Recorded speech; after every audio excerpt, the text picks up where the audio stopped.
Ituturo ko sa inyo kung paano mag peer-to-peer for Windows 11. So, ang gagawin ko na lang is explanation kasi nandito ako sa amin sa Kabinti. Wala akong mahiraman ng laptop na same ng Windows. Then, nag-try ako dun sa kaibigan ko kay Dan. Ayaw ding gumana, hindi mag-connect yung aming laptop. Sige, let's go, simulan na natin. Let's talk about for peer-to-peer. Peer-to-peer networking is a type of network where two or more computers communicate directly without using a central server. Each device in P2P network acts as both client and server, which means pwede silang mag-share ng files, printers, and other resources. Used when for small networks like homes or classroom, for direct file sharing when a server or router is not available, for quick temporary, for simplicity and low cost. Ibig sabihin, sa part na ito, ipinaliwanag ko kung ano ang peer-to-peer networking. Peer-to-peer or P2P ay isang uri ng network kung saan ang dalawang computers ang diretsong nagko-connect sa isa't isa nang wala server. Ibig sabihin, parehong nagiging sender at receiver ang bawat computer. Ginagamit ito kapag simple lang ang kailangan, katulad ng direct file sharing home networks o kapag walang central server available. And for part 2, and before starting, identify the device involved. Computer A, Windows 10 or 11. Computer B, Windows 10 or 11, virtual machine. Connection method, direct Ethernet, crossover cable, or same Wi-Fi network. Make sure power on. Have working network. Adapters are set to private network, are connected to the same network medium or Ethernet or Wi-Fi.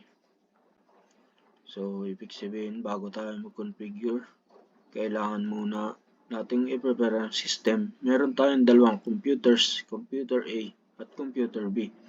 Parehong may Windows at parehong connected sa isang network.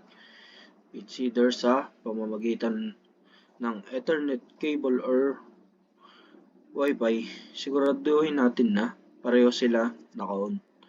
May working network adapters at ready for configuration. For part 3,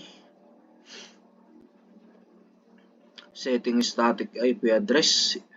Example, assign natin ng IPs from PCA 192.168.1.10 or PCB 192.168.1.11.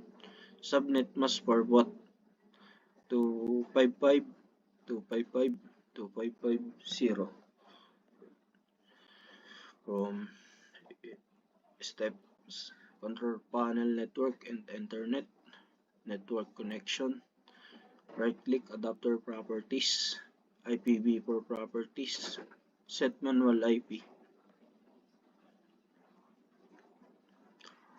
Turn on network discovery. Steps, settings, network and internet, advanced sharing settings, network discovery, file and printer sharing. Configure private network, set network type to private instead of public, allow sharing and device visibility. So, ibig sabihin, ngayon punta tayo sa network configuration. Una, mag-set tayo ng static IP address. Ang computer A ay gagamit ng 192.168.1.10. Ang computer B naman ay 192.168.1.11. Pareho may subnet mask na 255.255.255.0. Ginawa natin ito para madaling mag-communicate ang dalawang computers. Pangalawa, i-on natin ang network discovery at file and printer sharing. Ito ang nagpapakita ng bawat computer sa network. At panghuli, at siguraduhin nating naka-private network ang profile para ma-allow ang file sharing at visibility. Part 4, file sharing information. Page shared folder. Steps, choose a folder, right-click properties. And for 3, sharing tab. 4, advanced sharing. 5, share this folder. Set permission, read, view only, read and write, edit, delete, and add files. So, ibig sabihin, sa file sharing setup naman, pipili tayo ng folder na gusto nating i-share. I-right click natin ito, buksan ng properties at pupunta sa sharing tab. Doon, enable natin ang share this folder. Kapag na-share, na iseset natin ng permission, depende kung read only lang ba o read and write. Ito ang magbibigay ng access sa kabilang computer. For part 5, demonstration.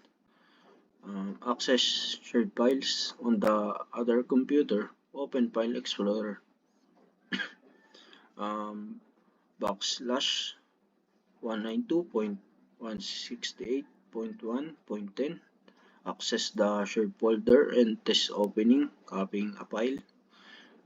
From 2, ping test, optional, check connectivity, ping 192.168.1.11.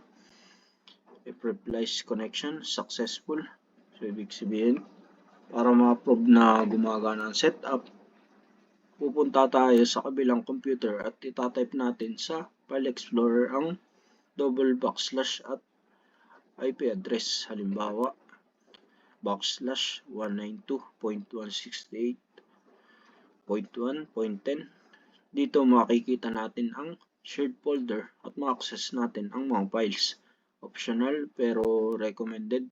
At ang ping test, gagamit tayo ng command prompt at itatype ang ping 192.168.1.11 para makita kung nag-reply ang kabilang PC. Ito naman tayo sa part 6. Part 6, information, summary, introduce P2P networking, prepare to system, configure static IP, discovery and sharing, created a share folder, verified file sharing works, common issues, firewall, blocking, wrong IP range, wrong permission, network set to public, disable network discovery script, and ito na yung the last part. So ibig sabihin, bilang pagtatawas, dinaanan natin ang buong proseso mula introduction ng peer-to-peer networking hanggang sa actual demonstration. Nakita natin kung paano mag-set ng static IP, kung paano enable ang network, and discover. So ito lang guys. Thank you sa panonood. Pasensya na, wala akong napakitang tutorial ng peer-to-peer kasi may problema yung laptop ko. Pag ni-back ko, namamatay yung screen record. Hindi ko lang alam kung bakit. And nag-try na din akong manghiram sa mga ibang kaibigan. Wala silang Windows 11. Then may na ano din akong kamatch pero wala, hindi mag-connect yung aming laptop, di mag-share yung file. So ito lang guys, thank you. gumawa lang talaga ako ng paraan para magka-grade. Thank you so much.